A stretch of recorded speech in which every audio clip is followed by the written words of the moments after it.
Hello everybody guys, it's me Teki. So tonight, I will be showing you yung mga item na binili ko dito sa Mercury Drug na malapit sa amin, sa area namin, na naka buy one take one. So for disclaimer lang guys, hindi ko pinopromote yung product and wala rin promotion or paid advertisement dito sa video na to. Okay? So ipapakita ko na sa inyo and then hindi ko na patatagalin to dahil very short video lang naman to. So una guys, ito hindi to yung tinutukoy ko na buy one take one. Pero ipapakita ko na rin kasi papaya serum, meron siyang niacinamide and hyaluronic acid.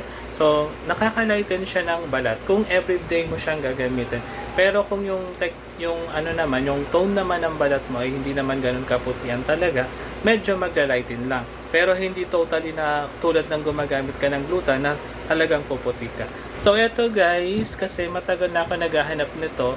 Ang madalas na binibili ko kasi na Myra Facial Moisturize. So much better kasi to pag in-apply mo siya sa mukha mo, para siya nagiging liquid na. Although white yung kulay ng kanyang laman. And then ito nabili ko lang siya for 120 pesos. Pero ang isang box talaga nito originally, ang isang box is 120. So dahil naka buy one take one siya, dalawa sila nabili ko for 120 pesos. So kulay blue rin siya, ayan siya.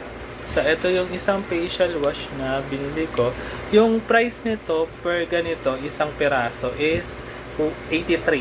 Mas mura yung facial wash kaysa facial moisturizer. So 83 ang isang piraso. Pero nabili ko siya sa buy one take one for 83 pesos. Dalawa sila. So diba sobrang tipid. And then upon checking dun sa expiration date niya, ayan, so upon checking, mag-expired pa naman siya by May 2026 pa naman. So matagal. So ganun ang ginagawa ko. Kaya tipid ako rito guys. So yun guys, so sobrang natuwa ako dahil nakabili ako ng buy one take one dito sa Mercury Drug na malapit sa amin. So yun lang guys. Shinare ko lang sa inyo. So yun lang guys. So isang maikling maikli, so 8 minutes na yan. So isang maikling presentation, and then share yan, isang maikling share lang regarding with this cosmetic products na hanggang ngayon ginagamit ko pa rin and masaya akong gamitin siya kasi kasundo siya ng balat ko. Ayan, so yun lang guys. So don't forget to subscribe na lang dyan sa channel ko.